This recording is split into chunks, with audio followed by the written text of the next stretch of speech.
асимптоталар қараңыздар. Асимптота деген сөзге мән беріңіздер. Ең алдымен асимптота дегеніміз не бізге қараңыздар, иә? Бұл бізге грек тілінен аударған кезде қиылыспайтын деген мағынаны білдіреді. Жалпы түрде біз асимптотаны түзу деп қарастырамыз. Ол қандай түзу бізге? Яғни функцияның графигі шексіз жақындайтын, бірақ ешқашан қиылыспайтын сондай бір түзуді айтады екенбіз. Біз асимптота дегеніміз сонда біз не екен? Ол белгілі бір түзу бізге қараңыздар, иә? Енді асимптотаның жалпы бізде 3 түрі болады екен. Төмендегідей вертикаль асимптота қараңыздар, яғни тік бізде. Екінші түрі бізде горизонталь асимптота, немесе көлденең. Үшінші түрі бізде көлу асимптота. Мына осы 3 түрі болады. Енді осы 3 түрді ең алдымен сіздерде жаңағы график бойынша қалай көреміз, соны қарастырайық. Төменде қарасаңыздар бізде 2 түрлі график берілген, қараңыздар, иә? Енді мына бір графикке қарасаңыздар, кәдімгі x, y осындай орналасқан. Енді мына графикті негізінен сәл білесіздер, иә? Бұл бізде жаңа кері функцияның график негізінен, иә? Енді қарасаңыздар, сіздерде мына 2 үзік сызықпен сызылған түзулерді көріп тұрсыздар, иә?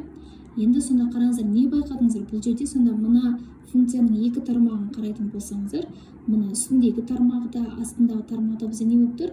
Мына 2 түзуге қайтеді, шексіз жақындайды. Мысалы қараңыз, шексіз жақындайды, иә? Бірақ ешқашан бұл түзулермен қайтеді бізде осы функцияның графиктері қиылыспайды ешқашан, иә? Шексіз жақындайды, бірақ ешқашан қиылыспайды. Сонда қараңыздар, сонда менде қарайтын болсаңыздар, мына жерде 2 деген нүктеден өтіп тұр, y тең 2 деген түзу, мына қараңыздар, иә? Ал мына жақта OX сөзі бойынша қарайтын болсаңыздар, x тең 1 деген түзуден өтіп тұр. Мына 2 түзу көрдіңіздер ғой? Мына осы x тең 1 деген түзуге шексіз жақындайды, бірақ оған ешқашан қиылыспайды функциямыздың графигі. Тура сол сияқты y тең 2 деген түзуге функциямыздың графигі қайтеді, қараңыздар, шексіз жақындайды, бірақ ешқашан қайтеді, қиылыспайды, қараңыздар, иә? Сондықтан сонда тұрған несіне қарай, жаңағы тұрысына қарай біз айтуымызға болады, иә? Мынау x тең 1 дегеніміз онда қандай? Бұл тік асимптота, иә? Немесе оны біз айтуымызға болады, жаңағы вертикаль асимптота деп айтуымызға болады. Қараңыздар, иә? X тең 1 түзуін онда мен айтады екен, жаңағы вертикаль асимптота болады екен. Келесі y тең 2 деген түзуді қараңыздар. Мына түзу бізде қалай жатыр? Көлденеңінен жатыр, иә? Яғни бұл бізде y тең 2 түзуі, ол горизонталь асимптота, немесе оны біз көлденең асимптота деп айтыламыз. Мына қараңыздар. Бұл сонда бізде жаңағы вертикаль асимптота және горизонталь асимптотаны график бойынша қалай табамыз, иә? Енді келесі мына екінші суретке немесе графикке қарайтын болсаңыздар, белгілі бір түзу сызық жатыр, тағы да қараңыздар, мына 2 түрлі функцияның графигі жатыр, мына белгілі бір y тең fx функциясы деп алайын, иә? Сол жерде бізде белгілі бір түзу сызық жатыр, көлденеңінен қараңыз, y тен kx плюс v, білесіздер ғой, бұл көлденеңнің немесе жаңағы қисық сызықтың жаңағы жалпы бізде теңдей осы болған, иә? Y тең kx плюс v, немесе y тең kx-тің өзі ғана, міне. Сонда осы түзуге де менде қайтып тұр, мына 2 графикке қарасаңыз, шексіз жақындап тұр тағы да, бірақ қайтып тұр, ешқашан қиылыспайды, иә? Сондықтан осы y тең kx плюс v деген түзуді мен қайтеді екен, көлденең асимптота ретінде қарастыра алады екен. Бұл жалпы сіздермен жаңағы график бойынша қалай қарастырамыз, иә? Енді келесі сіздермен жаңағы негізгі есеп берілген жағдайда график берілмесе, біз жаңағы асимптоталарын қалай табамыз, иә? Ол үшін мынандай сіздер 3 түрлі формула деп айтайын, иә? Лимитке байланысты, яғни сіздерде шекке байланысты осыны біліп алулар керексіздер. Ең біріншіден біздер жаңағы вертикаль асимптотаны табу үшін не істейді екенбіз? Лимит x ұмтылады a-ға. А деген ол белгілі бір сан, ол мен қазір түсіндіремін, қандай сандауымыз керек екенбіз. fx берілген функцияның өзі, сол кезде мына fx-ті x тең a деген санға ұмтылдыратын болсақ, бізде не шығу керек екен? Шексіздік шығу керек, иә? Ал шексіздік шығатын болса, онда мен не деп айтылады екен? Жаңағы x тең a түзуін айтылады екенмін. Осы берілген функцияның вертикаль асимптотасы деп айтылады екен, қараңыздар. Бұл бірінші.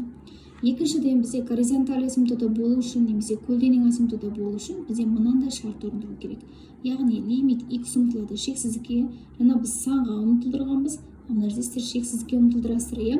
Сол кезде не шығу керек екен бізде? V деген белгілі бір сан шығу керек, тұрақты сан V дегеніміз. v деген белгілі бір тұрақты сан шығатын болса, онда мен y тең v түзуін не деп аталады екен? Осы көлденең асимптота немесе жаңағы горизонталь асимптота деп айтылады екенсіздер. Енді үшінші бізде көлбеу асимптота болған кезде, жаңа біз айттық қой, көлбеу дегеніміз ол жалпы бізде формуласы қандай? Бізде y тең kx плюс v түрінде беріледі, немесе y тең kx түрінде беріледі. Сонда мен осы жерде нені табуым керекпін? Жаңағы k-ны табуым керекпін, x-ің алдындағы, және v-ны табуым керекпін. K-ны табу үшін сіздерге мынандай формула. Яғни лимит x ұмтылады шексіздікке, бұл жерде шексіздікке ұмтылады болар қараңыздар. Енді ал мен есемін fx деген сізге беріліп тұрған функция, соны x-ке бөліп аласыздар да осы шектің мәнін есептейсіздер. Сонда k-да бізде не шығу керек? Белгілі бір тұрақты сан шығу керек. Келесі v-ны табу үшін де тура солай, лимит x ұмтылады шексіздікке ұмтылдырасыздар. fx берілген функцияның өзі минус kx. Яғни k деген жаңа мына жерден тауып алдыңыздар. Соны апарып сіздер x-ің алдына қойып, екеуінің азайтындысын есептейсіздер де, сол кезде сіздер мына v-ның мәнін есептейсіздер. Лимит бойынша немесе бізде шек бойынша. Сондықтан бұл жерде де балалар бізде алдыңғы өтілген тақырыптардағы шек ұғымымен байланысты негізінен. Келесі сіздермен мынандай функциялар берілген жағдайда біз үш түрлі асимптотасын қалай табамыз, соны қарастырайық.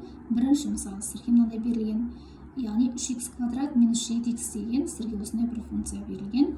Бірінші біз жаңағыдай біз тауып алайық вертикаль асимптотасын табайық, немесе біз оны айтамыз тік асимптотасын. Сонда бізде мынау формуламыз, бізде қараңыздар жаңағыдай лимит x ұмтылады a-ға fx, сонда менде не шығу керек? Міндетті түрде менде шексіздік шығу керек. Осыған мән беріңіздер. Так, онда мен бұл жерде a-ның орнына нені аламын? Қарасаңыздар, бұл ешқандай да бөлшек емес, әшейін дәрежелік функция. Дәрежелік функция болатын болса, сіздер нені ала саласыздар? 0-ді ала саласыздар. Естеріңізде болсын. Сонда менде x ұмтылады 0-ге, орнына қоямыз. 3 көбейтеміз 0-дің квадраты, минус 7 көбейтеміз 0. Шекті есептеуді білесіздер, бірінші міндетті түрде мына ұмтылған нүктені x-ің орнына барып қойып көремін. Сонда менде 0 минус 0 болды, 0-ге тең болады екен. Енді қараңыз, бізде белгілі бір сан шығып қалды. Бізге не шығу керек еді? Бізде міндетті түрде шексіздік шығу керек еді. Сондықтан онда бұл жерде біз айтамыз вертикаль асимптотасы болмайды дейміз осы мысалға. Келесі, енді біз қарастырып көреміз, горизонталь асимптотасын қарастырамыз. Ол үшін сіздер мына формуланы қолданасыздар. Лимит x ұмтылады шексіздікке, fx, сол кезде бізде мәні қандай шығу керек екен? V деген белгілі бір тұрақты сан шығу керек бар, қараңыздар. Онда орнына қойып көрейін. Лимит x ұмтылады шексіздікке, жаңа біз белгілі бір санға ұмтылдырғанбыз. Екінші, біз горизонталь асимптотасын табу үшін сіздер неге ұмтылдырады екенсіздер? Шексіздікке ұмтылдырамыз, қараңыздар. Берілген функцияны өзім жазып қоямын, яғни 3x квадрат минус 7x. Енді орнына қойыңыздар. Шексіздікті орнына қоямын, оны қайтадан 3-пен көбейтемін, бәрібір не шығады? Менде шексіздік шығады.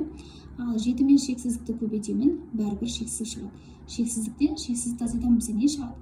Бұл бізде анықталмағандық. Қараңыздар, мына екі жағын мынандай модуль таңбасы сияқты белгілеп қойдым. Бұл бізде анықталмағандық деп белгіленеді. Яғни қарасаңыздар, анықталмағандықтың түрлері сіздерде мыналар. Естеріңізде болса, 0-ді 0-ге бөлсеңіз, шексіздікті шексіздікке бөлсеңіз, 0-ді шексіздікке көбейтсеңіз, шексіздіктен шексіздікті азайтсаңыз, 1-дің шексіздік дәрежесі, 0-дің 0 дәрежесі немесе шексіздіктің 0 дәрежесі. Осындай жаңағы шекті есептеген кезде осындай қатынастар шығып қалатын болса, оны біз анықталмағандық дейміз. Оны не істейміз? Мына берілген функцияны қайтадан түрлендіреміз. Ал енді қараңыздар, түрлендірген кезде мен не істейтін едім? Қараңыздар, қайсының үлкен дәрежесі бар, x-дің дәрежесі. Қайсысы үлкен болып тұр, біз соған бөлеміз. Онда мен x квадрат үлкен дәреже, сондықтан мен қайтемін? Мына берілген екі өрнекті де мен x квадратқа бөліп шығамын. Яғни 3x квадрат бөлінген x квадрат минус 7x бөлінген x квадрат. Осыны алдымен ақшамда боламын. X квадрат пен x квадратты қысқартасыз, бізде 3-дің өзі шығады. Келесі x пен x квадратты қысқартасыз, бөлшектің астында x қалады мына. Енді мен есеймін, осының тағда мен шекті есептеймін, яғни шексіздікті апарып орнына қоямын. Сонда менде 3-дің өзі тұрады. Қай жерде x бар, мен сол жерге жаңағы шексіздікті қоямын, естеріңізде болсын. 7-ні шексіздікке бөлемін. Кез келген санды шексіздікке бөлсем не шығатын еді? 0 шығатын, естеріңізде болсын. Сонда мен 3-тен 0-ді азайтамын. Қанша шықты менде? 3 деген шықты. 3 ол менде белгілі бір сан, v деген санымыз шығып тұр.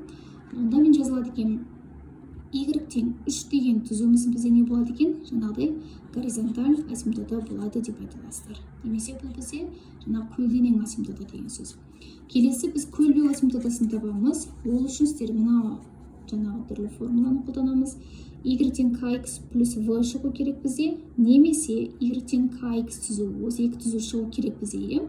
K-ны табу үшін жаңағы тағы да мен лимит x ұмтылады 0-ге, fx-ті x-ке бөлемін, яғни берілген функция сіздерде 3x квадрат минус 7x, осыны қайттым x-ке бөлдім. Ең алдымен осыны кішкене ақшамда болайын, яғни 3x квадратты x-ке бөлетін болсаңыздар, жеке-жеке былай алып тұрмын көрдіңіздер. Сонда менде не шығады? 3x шығады. Дұрыс па? Келесі 7x-ті x-ке бөлесіздер, 7 шығады. Енді x-ің орнына мен тағы да шексіздікті қойып көремін. Сонда шексіздік минус 7. Шексіздіктен 7-ні азайтамыз, бізде не шығады бәрібірде? Шексіздік шығады. Ал бізде шексіздік шықпау керек еді, бізде не шығу керек еді? Белгілі бір сан шығу керек еді, қараңыздар мына. Сондықтан бұл жерде біз не істейміз? Көлбеу асимптотасы болмайды деп айта саласыздар. Бұл сіздерде бірінші мысал. Келесі сіздермен тағы бір мысал, бөлшек ретінде берілген кезде мысалы, мысалы бізде x плюс 1-ден x минус 1 деген осындай бір бөлшек функция берілген.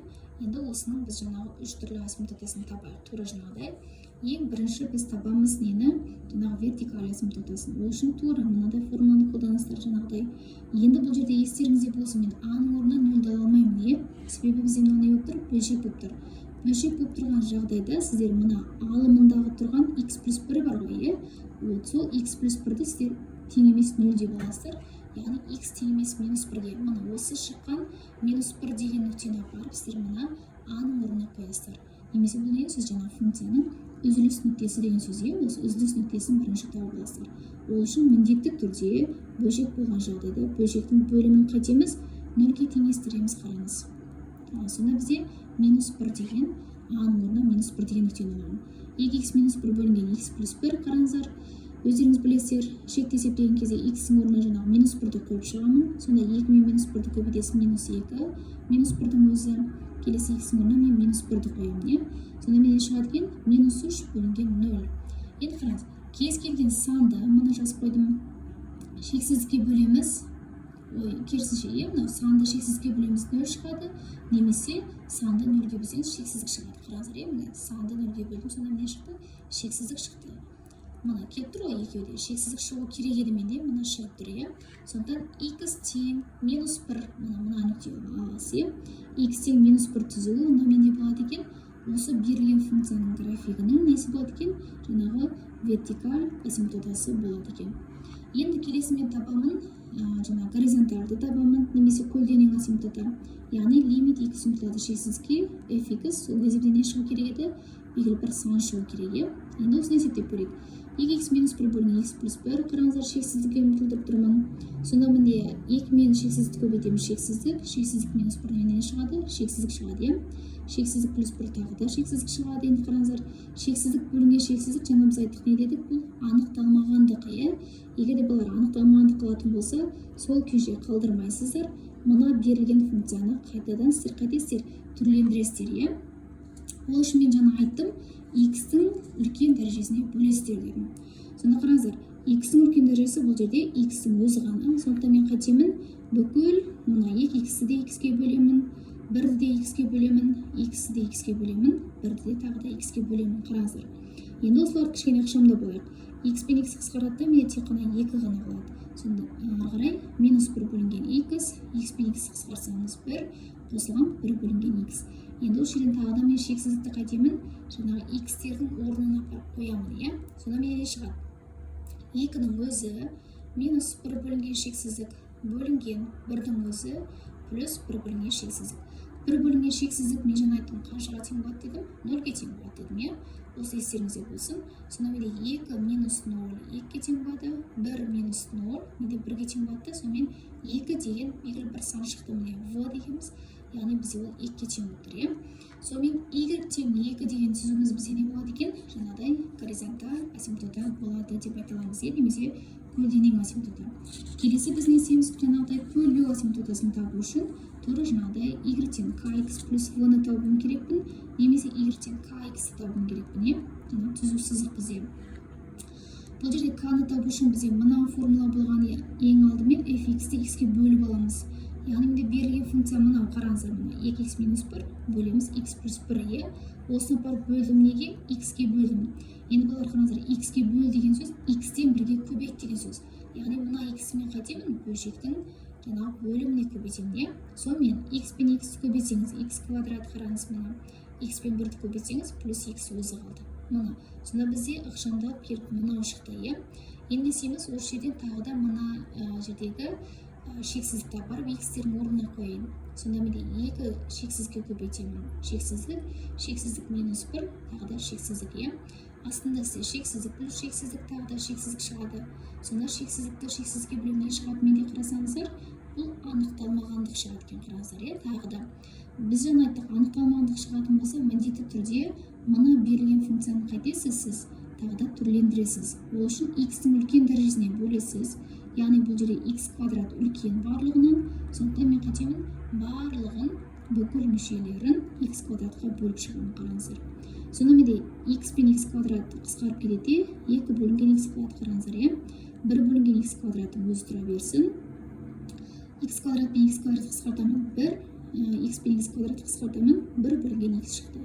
Осы жаңағы шексіздікті мен тағы да есептеймін шекті.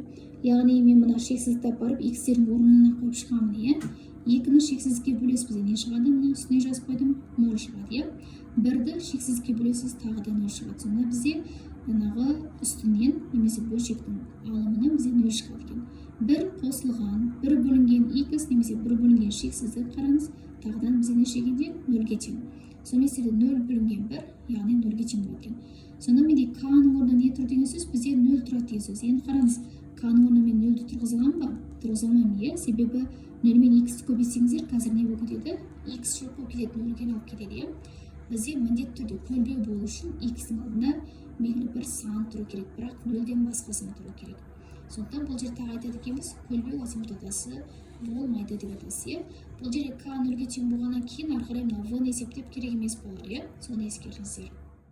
Енді сіздерге үшінші бір мысалды көрсетейін. Бұл жерде де тура жаңағы сияқты бөлшек, бірақ бұл жерде сіздерге көрсетіп тұрған себебім жаңағы көлбеу асимптотасы болады. Соны қалай табамыз, сіздерге соны көрсетейін. Бұл жерде ең бірінші жаңағы вертикаль мен горизонталь екеуін өздеріңіз тауып көресіздер. Тура жаңағыдай мысалдағыдай. Енді біз сіздермен үшінші көлбеу асимптотасын қалай табамыз, соны қарастырып көрейік. Ең бірінші k-ны таба аламыз, ол үшін қараңыздар. Лимит x ұмтылады шексіздікке, fx бөлінген x таба аламыз, қараңыздар. fx деміз не? Бізде ол беріліп тұрған функцияның өзі. Яғни x квадрат минус 4 бөлеміз 2x. Мынау берілген функция. Осыны неге бөлдім? X-ке бөлдім. Енді x-ке бөлген сөз x-тен бірге көбейт деген сөз. Соны кер санына көбейтемін, қараңыздар. Сонда менде 2x пен x көбейтілген неге айналып кетеді? 2x квадратқа айналады екен, қараңыз. Сондықтан енді мен осы берілген функцияның, мына келіп шыққан функцияның жаңағы шегін есептеп көрейін. Яғни бұл жерде x орнына сіз тағы да қайтесіз шексіздікті апарып қоясыз. Сонда шексіздіктің квадраты шексіздік, шексіздік минус 4, тағы да шексіздік. Шексіздіктің квадраты шексіздік, 12 мен көбейтемін, тағы да шексіздік. Сонымен шексіздік бөлінген шексіздік бізде ол не? Анықталмағандық. Жаңа біз айттық, анықталмағандық болатын болса, міндетті түрде мен қайтемін? Берілген функцияны қайтадан сіз түрлендіресіз. Түрлендіру үшін x-тің үлкен дәрежесіне бөлеміз. Яғни қараңыз, бұл жерде x квадрат үлкен дәреже екеуінде де, сондықтан мен қайтемін? Барлық мүшесін x квадратқа бөліп шықтым, қараңыз. Сонда x квадратқа бөлемін 1, 4x квадратқа бөлемін 4 бөлінген x квадрат өзі, x квадрат пен x квадрат қысқарып, менде не қалады? 2 қалады. Енді осы жердегі мен шекті есептеймін. Яғни x-тің орнына мен шексіздікті қойып шығамын. Сонда шексіздіктің квадраты менде не шығады? Бәрібірде шексіздік шығады. Мына 1-дің өзін жазып қоямын. 4 бөлінген шексіздік, қараңыз. Бұл бізде қаншаға тең? 0-ге тең болады, дұрыс па? Сонда сіздерде 1 минус 0 бөлінген бөлімдегі 2-ның өзі. Яғни бізде 2-ден 1, бұл дейміз бізде 0,5 болады екен. Сонда қарасаңыздар, бізде k-ның мәнін тауып алдық, 0,5 шықты, қараңыздар. Белгілі бір сан шықты бізде. Белгілі бір сан шығып тұратын болса, онда біз келесі нені тауып көреміз? Мына жердегі біз v-ны тауып көреміз, қараңыздар. Сонда менде v-нымыз лимит x ұмтылады 0 шексіздікке, fx минус kx, қараңыздар. Яғни fx деп тұрғанымыз берілген функцияның өзі. x квадрат минус 4 бөлінген 2x қараңыз, е. Минус kx дегеніміз x өзі тұра береді. K-ның орнына мен нені жазамын? Мұны 2-ден 1 жазамын қараңыз, немесе 0,5, е. Мен өзімізге ыңғайлы болу үшін 2-ден 1 деп алдым. Сонда 2-ден 1 x деген сөз. Қараңыз сонда. Мұны 2 бөлшек тұр, мен оны ортақ бөлімге келтіріп алайын, е. Біреуінде 2x тұр бөлімінде, біреуінде 2 тұр. Сонда менде ортақ бөлімі 2x-тен, яғни мынаны мен неге көбейтемін? X-ке көбейтемін деген сөз, е. Сонымен ортақ бөлімге келтіретін болсаңыздар, x квадрат минус 4-тің өзі минус x пен x көбейтемін, x квадрат бөлеміз 2x. X квадрат пен x квадраты жойылып кетеді, тек қана сіздерде не қалады? Минус 4 бөлінген 2x деген мына бір функция келіп шықты, қараңыздар. Енді осының шекті есептеймін, яғни x-ің орнына апарып мен нені қойып шығамын? Жаңағы шексіздікті қойып шығамын, е. Сонда шексіздікпен 2-ні көбейтесіз бізде не шығады? Шексіздік шығады. Белгілі бір санды шексіздікке бөлеміне шығады менде 0 шығады, естеріңізде болсын. Болды, сонда бізде k-ны тауып алдық, 0,5 шықты, v-ны тауып алдық, 0 шықты. Енді мен қайтемін? Мына формуланың орнына барып қойып шығамын. Бізге осы керек еді, е. y-тен kx плюс v, яғни y-тен 0,5x плюс 0, яғни сіздерде 0,5x деген мұны, сіздерге қарасаңыздар, мұна өрнек, немесе мұна формула бізге келіп шықты, қараңыздар, е. Сондықтан, онда менде болады екен, y-тең 0,5x түзуі бізде не болады екен? Осы берілген функцияның графигінің көлбеу асимптотасы болады деп айта аласыздар, е. Енді бұл есепте өздеріңіз жаңағы вертикаль асимптотасын және горизонталь асимптотасын тауып қоясыздар, е. Бізде сонда бұл есепте не бар екен? Жаңағы көлбеу асимптотасы бізде бар екен, е. Сонда жалпы қарастырсаңыздар, осындай 3 түрлі асимптотаны табу үшін арнаулы сіздерге формуласы берілген. Жаңағы лимит бойынша, шек бойынша сіздер соны есептеуді білсеңіздер жеткілікті.